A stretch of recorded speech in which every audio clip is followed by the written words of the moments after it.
So it's almost a roundabout way you can talk about the virtue of prudence. That it's that quality by which we evaluate the what if. Like you could, like, what if I had made a different decision? Well, if it was prudent, I don't regret what I did because I made the best choice I could with the information I had. 3, 2, 1.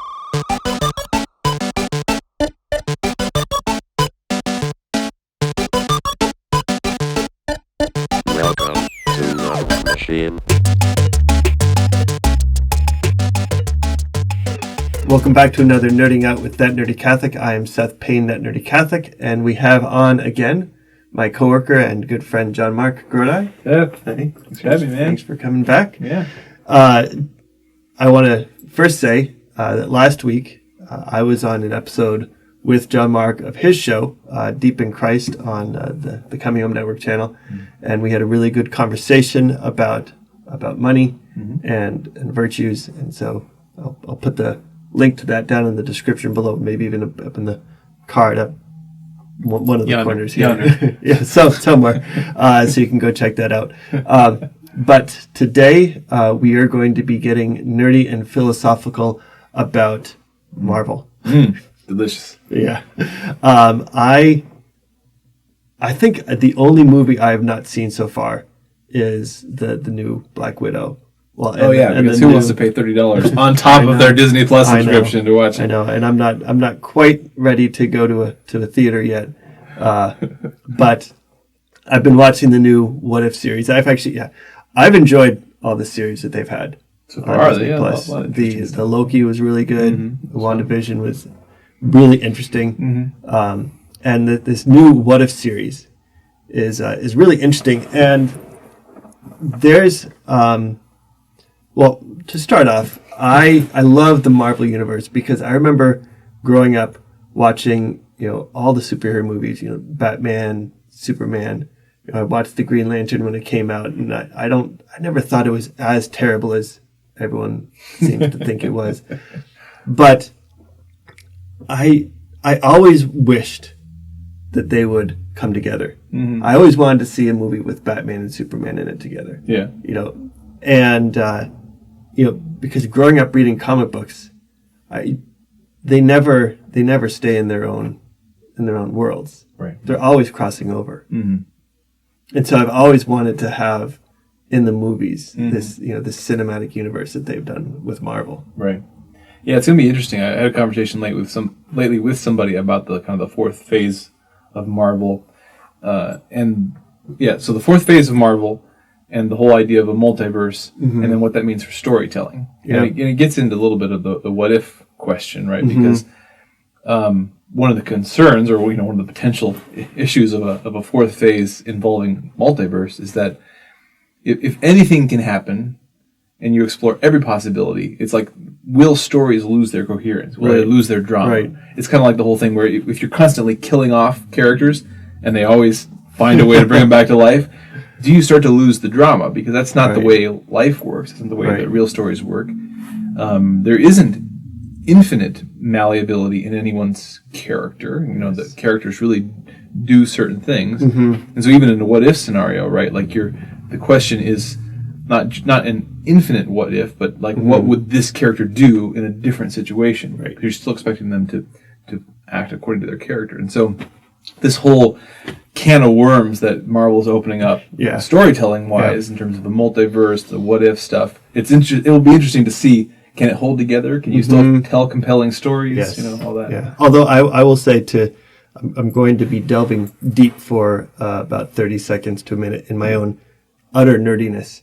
But back in college, I was doing a role-playing game with some friends of mine, and it was based on Marvel. Yeah. And every campaign, you would make up your own superhero. Yeah. And so I had one campaign that we had. I had this one superhero, and one of his superpowers was that if he died, there was this omnipotent crocodile that would bring him back to life.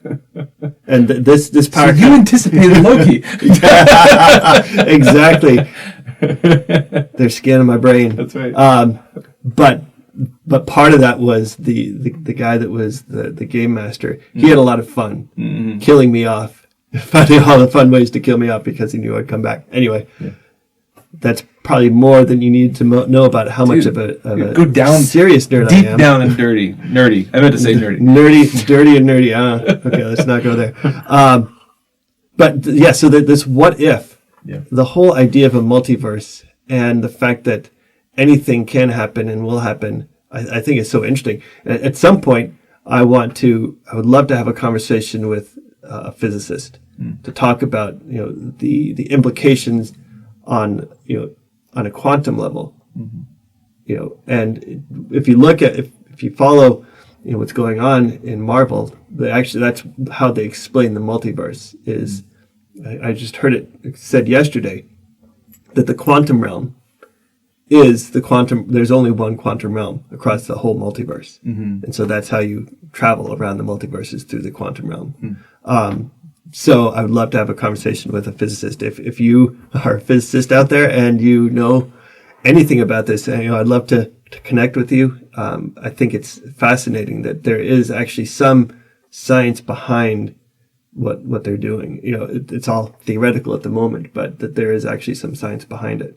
Right, because getting down to that level, when we run into the seeming almost incomprehensibility of quantum mechanics, quantum science, that's what they're starting to look. They're sort of getting up into the edges, the current edges, of our scientific understanding, and so they look to more wild. They're not really scientific possibilities, right? Because you're really making big leaps to try to dream up what could be the explanation that we would bridge the gap to if our science went a little deeper. Is it a string theory? Is it, multiverse and all that?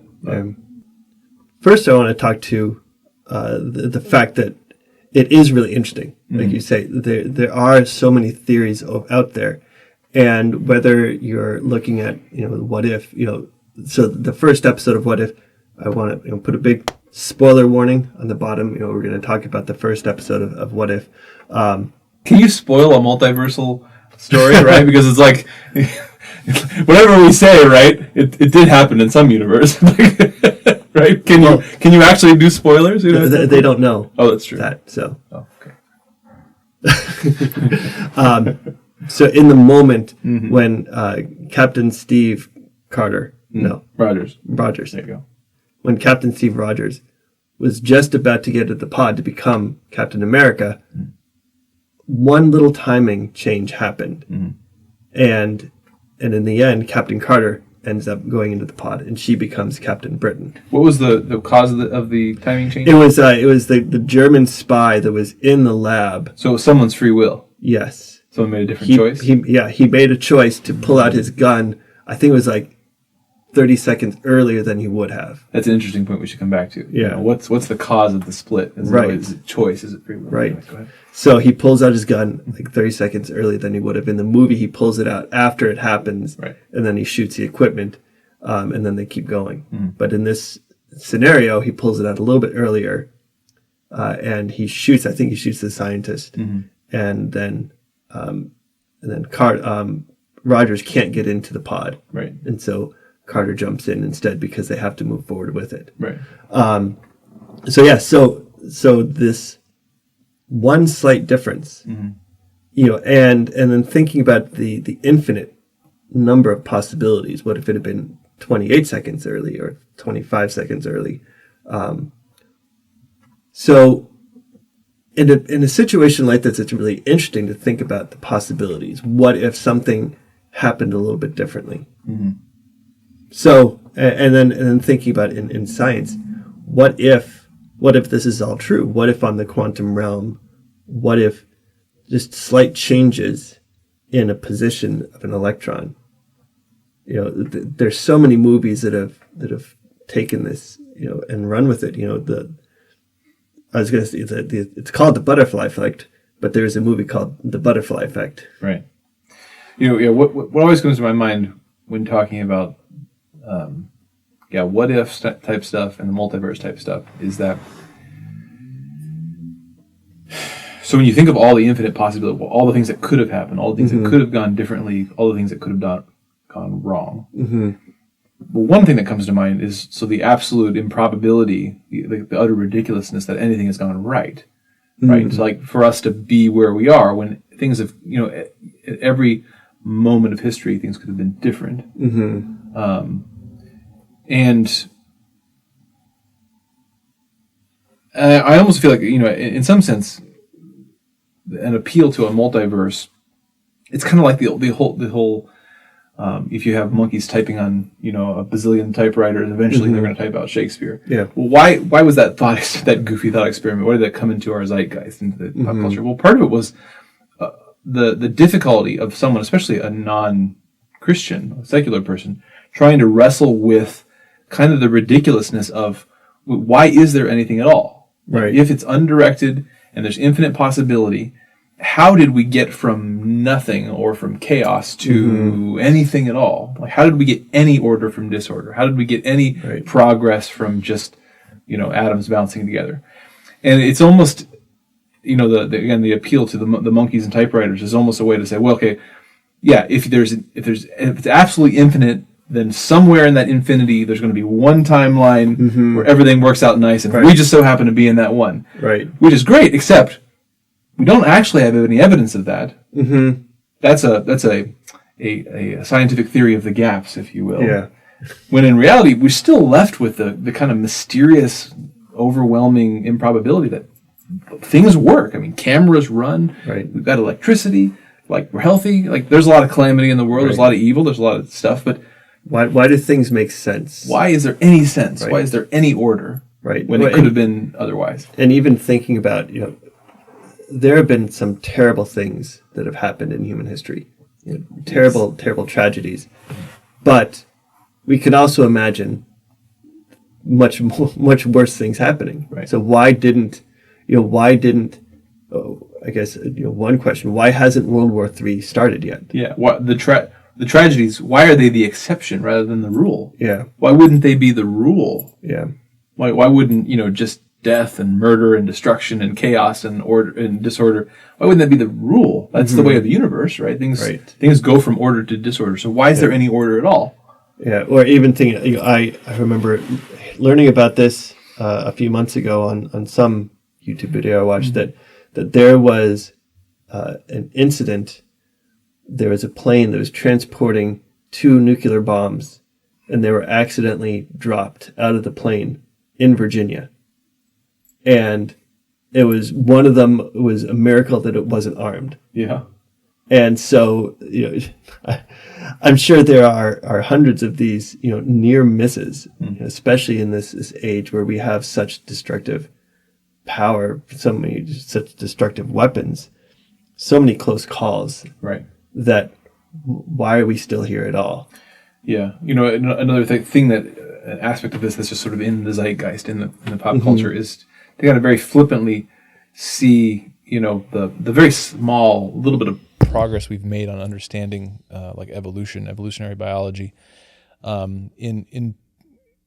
Again, what we recognize there is there's sort of a miraculous order to things, which is inexplicable. And so our mind, again, instantly jumps to, well, okay, if you have infinite timelines, infinite amount of time, infinite chances, then one of those timelines you'll end up with this. Yeah. But the reality is, again, we don't have any evidence of that. All we have is the evidence of, well, we're here now. Yeah. And you have a whole world of life that is impossibly, miraculously ordered. And you actually...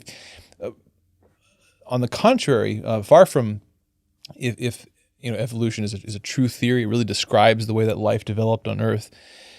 Far from ruling out God, it only makes the difficulty greater for an unbeliever, because if it happened, it's kind of like the Just So stories. Rudyard Kipling's The Just So stories. If you've ever read those, it's like, well, there was a cat walking along, and then this log fell, and it tripped this, and it catapulted that, and that's how the cat ended up having spots. There's these kind of ridiculous, like, what-if type stories. Yeah. Well, again, if evolution really has proceeded, well, to get something like a woodpecker, for instance, where not only do you have a long beak and a long tongue, and a neck and back and muscular structure that can support banging its head against a tree. Yeah, and the skull that can shock, absorb the shock. Yeah, you have all these coherent mechanisms that all somehow had to evolve together. Now, you can imagine a what-if story, a just so story of, well, this happened, and this impossible coincidence happened, and this impossible coincidence happened, and this just series of impossible coincidences happened over and over and over, and you ended up with the woodpecker. Yeah. You can imagine that, but that doesn't help. That doesn't help theoretically the difficulty of how did you get so many utterly impossible happy coincidences happening over and over and over to get here? Well, and the dichotomy that is set up, which doesn't need to be there, is it is either you have evolution, and looking at all the steps of human evolution, of evolution of all creatures, on one hand. And then on the other hand, you have a God that just sat there and is like, I want the world, poof, there's the world. I want animals, poof, there's animals. I want humans, poof, there's humans. There's a lot of space in between those 2 points. Right. And one of the things that a lot of the conversations in this show has come to is, and really one of the main points of the show in general is that, I want to be able to show that there are Christians that really think about not just their faith, but the world. How does it work? And, and there are many Christians, many Catholics who work even, in the area of, evolutionary biology, where they're studying evolution. At the time of Darwin, there were a number of people that were studying evolution, but were studying it from a theistic point of view. Darwin came up with the idea of random mutation and this violence in the system because he was trying to explain it without God. But there were and still are many people who are studying evolution from a Christian perspective. Right. And the thing is, going back to your saying about free will, it's hard to, you can't define free will scientifically. You can't define God and his purpose scientifically, as far as the modern understanding of science. And so we need to come up with another explanation. Going back to Father George LaMancha, he at the time, I think we might have talked about this a little bit in one of our other episodes, but when he was studying the inflation of the universe, there were a number of other scientists that says, well, we don't like this because it feels too much like creation. Right. And he's there saying like, that's not very scientific of you. Right. Exactly. I'm just following the evidence. Yeah, here. I'm just yeah. And he didn't even interpret it as you will. At first, he didn't even want to. That's not the reason. Right. And even when I think it was Pope Leo the something said to him, hey, this is great, and we can now prove creation. He's like, no, because we don't know what's going to be discovered next. But the fact that there were people that were wary of it because they didn't like the idea that it felt like creation, and so. Reading it, I remember reading the book on it at that point. It's like, well, were they worried that if this was proven, that all of a sudden everyone would have to become a believer? Well, we see what happened. That didn't happen, and now we have theories like the multiverse and string theory. Not that they couldn't end up being true, but people will go to any extent to come up with new ideas just to prove that God doesn't exist. Right. Again, we're talking about 2 layers of phenomena that are really distinct. You can physically, again, scientists could and should try to physically describe what is physically happening in the universe. If you see a formation of sticks on a beach and they're in an interesting, seemingly ordered formation, you want to study the sticks and what they're made out of and the ocean and the tides. You want to understand all that's physically going on there. Okay, but then if the sticks spell out, help me, with an exclamation point, okay, well then you recognize, okay, there's something beyond just the science going on here, like someone is sending a message, whatever. So too with the universe, like it is the realm, the purview of science to describe what is physically going on, how it works, what are its laws. How does that all work? It's a separate question back behind the universe of where did the universe come from in a metaphysical sense. Why is there something rather than nothing? Why is there order rather than disorder? What does the universe mean? Yeah. What is the meaningfulness? Like we could, in theory, if we were nearly scientifically omnipotent, which we're not, we could go back and see maybe all the evolutionary steps of how you got from a simple-celled organism to, a woodpecker or any of the other crazy, ridiculous creatures that are roaming the earth. But even so, even if you were able to describe each step, what you couldn't scientifically describe, it would be a different question altogether, is why you had 1,000 impossibly lucky steps that got you from there to there. That's just a different kind of question that probably doesn't have a scientific explanation. And you may not believe a theist's interpretation of it, but the point is that interpretation is now not a scientific, but a philosophical, religious one. Yeah. And if you're going to the science determined to not see God, well, that is just as religious of an interpretation as the theist who's going there determined to see God. Everyone has a philosophy, and you just need to realize what your philosophy is, right, and own it. Yeah, and so then taking this from the kind of the theoretical and looking at the big picture, one of the other things that's really interesting about this idea of pondering what if. I think one of the hard things about it is when, especially if you have a worldview that you don't think that God exists, and you think, well, maybe there is this multiverse. Well, I think that's interesting to think about scientifically, but what does that mean for me? One of the things that I have wrestled with is with this idea of the possibility of a multiverse is what is the self in a multiverse? If I think that there are infinite different versions of myself out there, and one of them is the most amazing saint in the world, and one of them is Seth Hitler, and I'm somewhere in the middle. Somewhere in the middle there. I hope I'm somewhere in the fair to middle. Well, what does that mean? How do I view myself in that situation? I do not know. Yeah, it's a really bizarre thing to even try to think about. Yeah, in that, what is the meaning of the self in that sense? Is there any connection between Loki gave us an interesting example of that. All the variants coming together in one person, and there's a sort of a kinship among them, but they were distinct. They were distinct individuals, which again is just a bizarre thing to think about. Yeah. And even to think that most of them kind of followed the same track of just being selfish and thinking about themselves and always trying to be in control and being power. But, sorry to spoil Loki if you haven't seen it. I got to find a good spoiler warning. He broke out of that. So going back to what you were talking about earlier, free will. What does free will mean? So practically, while it's interesting to think about this what if and this possibility of a multiverse, when it comes to my own life, I have to put that aside. I can't dwell on that. There's so many ways that you can kind of go down this dark rabbit hole. I think it's like, well, it doesn't matter what I do. Yeah.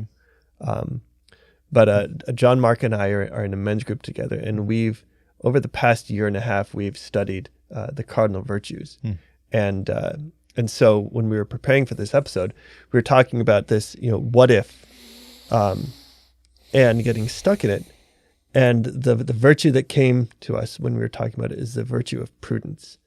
So talk about how prudence fits in with this. This is dwelling on what if. Sure. Okay, so prudence is the cardinal virtue. And when we talk about the cardinal virtues, the human virtues, we're talking about something that's not specifically religious. I mean, the Greeks, they were religious in a different sense than we are. But they weren't thinking of it in terms of a religious context. They were looking at human nature. They were trying to observe it objectively. This seems to be the way that humans are. This seems to be the faculties they have. This seems to be the nature of a human being. And given that nature, the happiness, the goodness of that human being seems to be when they're living out these faculties in their fullness, when the faculties of the mind and the will are operating well. And they described those well operations, those flowering of the human person as the virtues, prudence, justice, fortitude, and temperance, kind of the big four there.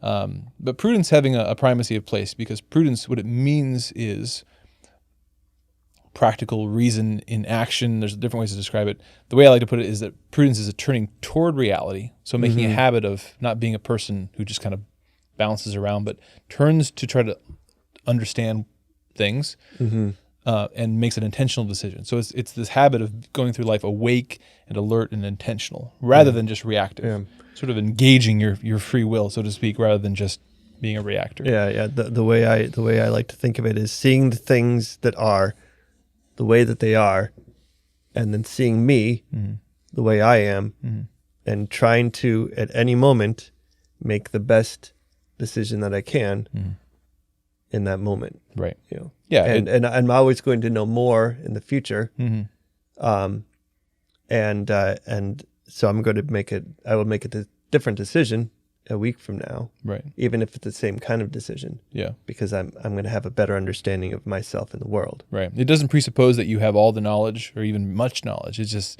given what you know now, what you know to be true, what you feel to be true now, it's making the next best decision. And one of the things that prudence attends to, again, if we're honest with ourselves, even, we have our reasons here as Catholics, for lots of reasons, experiential as well as theological, for believing what we believe.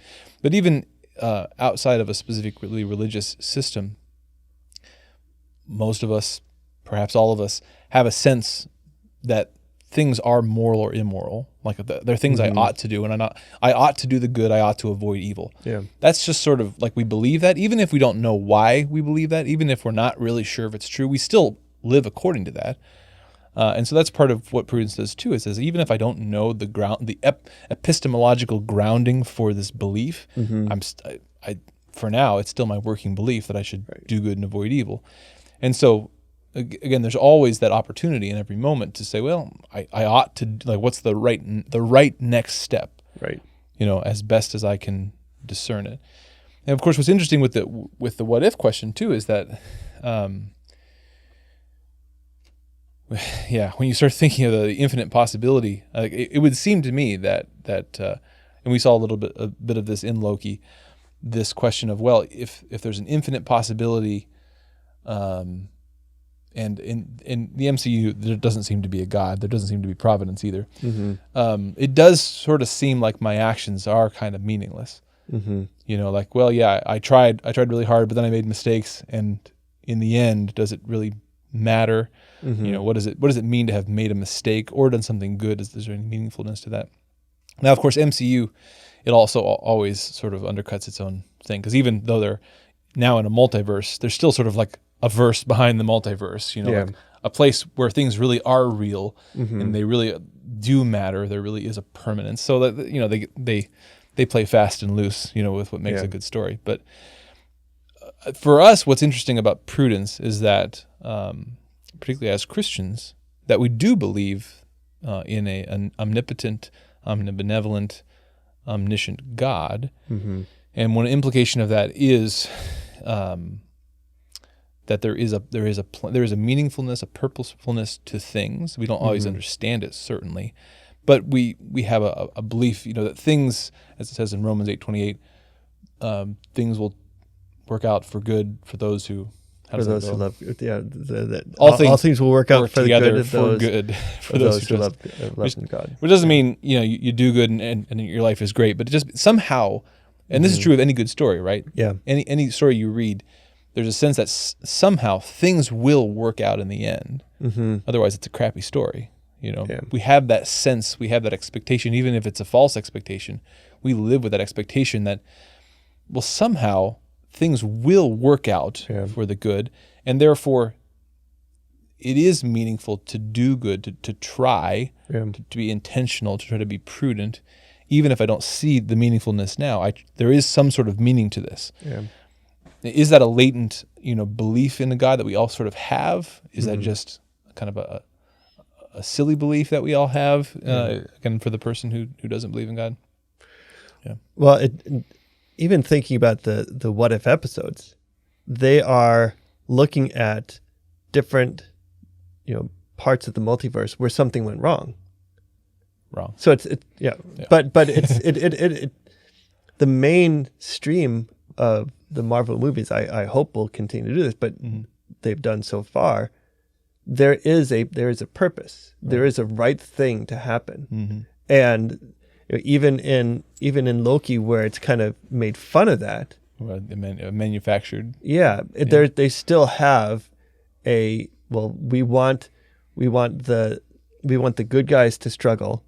We even want them to fall sometimes, but in the end, we want them to win. Right. You don't have a good story if you don't have that, and so even in this looking at a multiverse where anything can happen, there still is this idea of purpose, of a purpose behind it all. And as someone watching the movies and watching the shows, we still want the good guy to win. Right. Yeah. A multiverse where anything can happen and that everything does happen. That's one of the implications of the multiverse too, right? That it's that everything has happened. Every possibility has happened, which again is just, I feel like it almost is a way theoretically, non-scientifically to deal with the rather bewildering phenomenon of just the fact that we exist and that there is order and that there does seem to be purposefulness. We don't know where it comes from. Yeah. Well, and so then thinking about my own reaction, thinking about, as I said, today I'm going to try and make the most prudent decision I can. A week from now, I will try to make the most prudent decision I can. A week from now, I could look back at what I did today and like, oh my goodness, there was something I didn't know then. I could have done something differently. Right. I could have made a better decision. And then I can dwell on that. Yeah. I can say, well, what if I had done something different? It's actually it's an interesting roundabout possible way you could define the virtue of prudence. The virtue of prudence is that virtue which, if we thought back to a prior decision, it would be the virtue by which we would regret or affirm a prior decision. Because if you think back to a decision you made, even if you made a decision and things turned out badly, if you looked back and you can say honestly, you can remember it, you can remember your state of mind and heart, and you can honestly say, you know what, with the information I had, I tried to make the best decision, and I made the best decision, and things didn't turn out the way I thought they were going to. Yeah. You still wouldn't go back and necessarily say, I regret that, because what would you have had yourself do differently? You wouldn't have had yourself act irrationally. Right. If you acted rationally and you acted sincerely, trying to do the good, then even if things didn't turn out as you if it was a prudent decision, you don't look back and regret it, because how could you have wanted yourself to do otherwise? Whereas if you look back and you think, well, you know what, I wasn't thinking clearly, and I wasn't really trying to think clearly, because I actually was kind of divided in my heart about whether I wanted to do the right thing or not, then you look back and say, I wish I had just bit the bullet and done what I known was right. So it's almost a roundabout way you can talk about the virtue of prudence, that it's that quality by which we evaluate the what if. You could, what if I had made a different decision? Well, if it was prudent, I don't regret what I did, because I made the best choice I could with the information I had. Right. Well, and even saying then, if I knew that I didn't make the best decision, even if I know right now that I'm not making the best decision, a week from now, if I look back on it, what good would it do to dwell on that and say, you know what, I knew I didn't make the right decision. And then what would happen if I had made the right decision? At that point, the best thing I can do is say, okay, well, I knew at the time I didn't make the best decision. God, I'm sorry. I'm sorry I didn't make the best decision. What do I do now? Not just to make that right, but to go forward and make a right decision going forward. Yeah. So with specifically as Catholics, again, if we think about the phenomenon of prudence, which I think is again something that's available to everyone, even if you're not religious, you can recognize a moral obligation, and so you can in any moment attempt to be prudent, right? But then for Catholics, I think there's interesting implications of again having a believing in the God that we believe, which a God that is outside time, eternal, all the omnis, all that, and that is that if you really did make a prudent decision right now, if you're making the prudent decision, that is the best decision you can, the best choice you can with the information you have, willing the good, but knowing also your ignorance and your limitedness, you're stepping into the future with ignorance, like you don't know where it's all going to go, but there's a certain level of trust, not even a certain level of trust. You can trust, again, as Romans 8:28 says, that all things will somehow work together, because even this was seen by God from all eternity, this moment. And the only question I have, sometimes we look ahead and we feel like the what if, like, oh, there's a million possibilities, right? Well, there's really only two, right? Because either I'm going to try to be prudent. I'm going to be honest about what I know and what I don't know. I'm going to will the good, even if I'm slightly divided. I'm either going to try to be prudent, or in 1,000 possible ways, I'm going to fail to do that. Yeah. Either because I'm not being reasonable, or I just don't really want to do good. But the thing is, again, either of those possibilities from God's perspective, He also has seen them from all eternity. Yeah.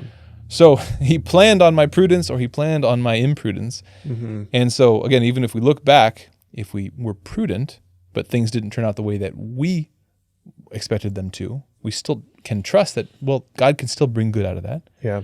Or if we look back and say, okay, I was imprudent. I can see now, because of fear or desire or something, like I didn't bite the bullet and just do what I knew I should do. As you say, we look back on that and we regret the imprudence, but we also know that too is in God's plan. Yeah. And then that the right thing now is not to dwell on it and be mired in the past, but to learn from it and press on in prudence. Yeah. My thought then for anyone that's listening or watching that doesn't believe in God and is worried about, well, one, that they don't believe in God. It's like, well, what if there is a God and I don't believe in Him? And things will, maybe that's a big question. Maybe I should just not worry and say, well, He doesn't exist, and Pascal, just worry about that's Pascal's way. Yeah. So don't worry about it.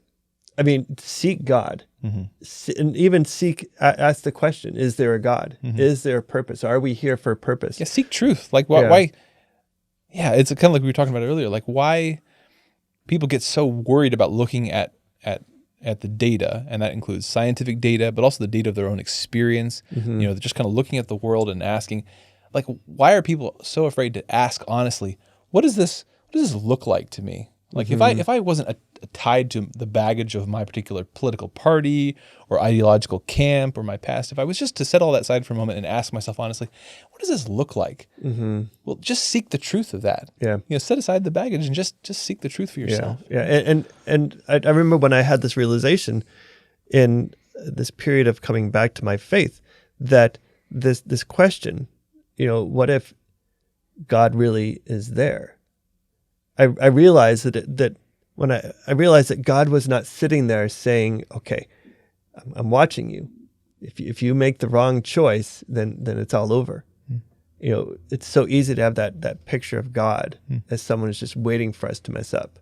But when I realized that God, it's all throughout Scripture, God is talked about as our Father. And a father is not going to, with my girls, I don't sit around and wait for them to mess up so I can say, I gotcha, you're not perfect. Right. No, he's our loving Father, and He's going to do whatever He can. And so if you're seeking God and you're seeking truth, continue to do that. And we don't know in our own lives how that's going to work out. But as we talked about with the prudent decisions, just continue to try to be prudent. Try to make the right decision with the information that you have at the moment. And continue to seek truth and seek God. And, if you seek Him, He will find you. Yeah, here are two things that Christians believe, and this comes out of Scripture. This is a philosophical mystery and paradox that can't be resolved easily. This is truths that come out of any literature, any symbolism throughout the ages, any great story. We believe both, on the one hand, in providence, a provident God, omnipotent, omnibenevolent, omniscient, all that.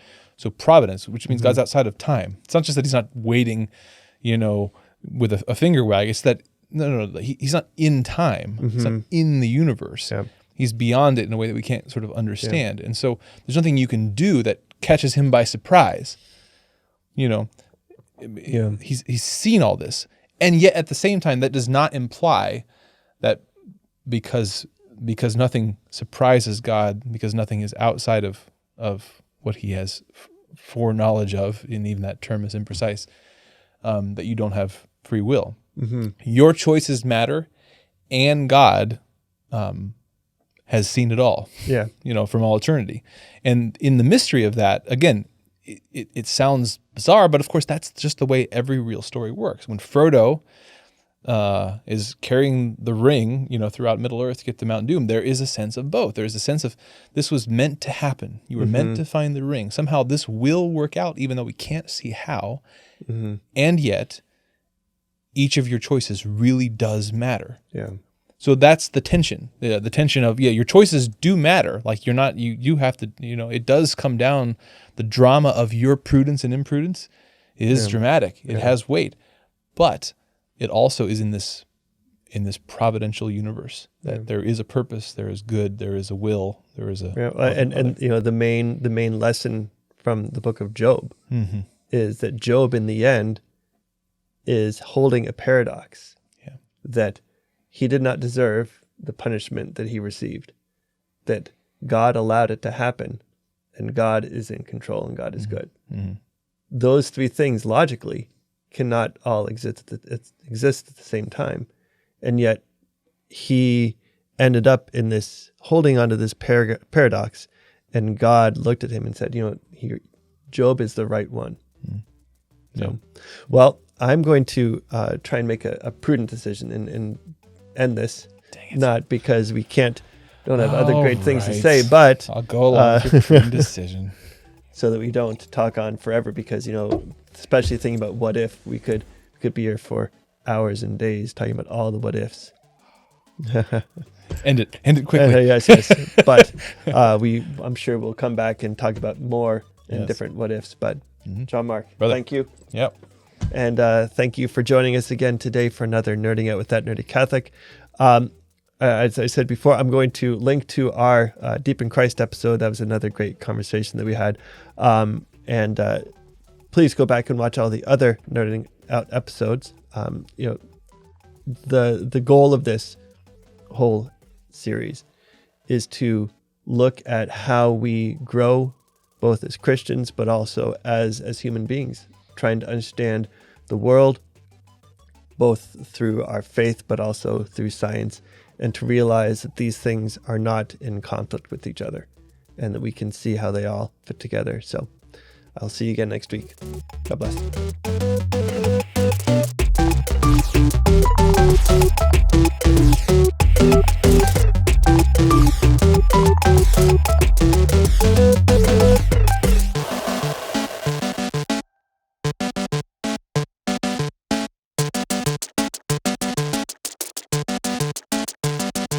System shut down.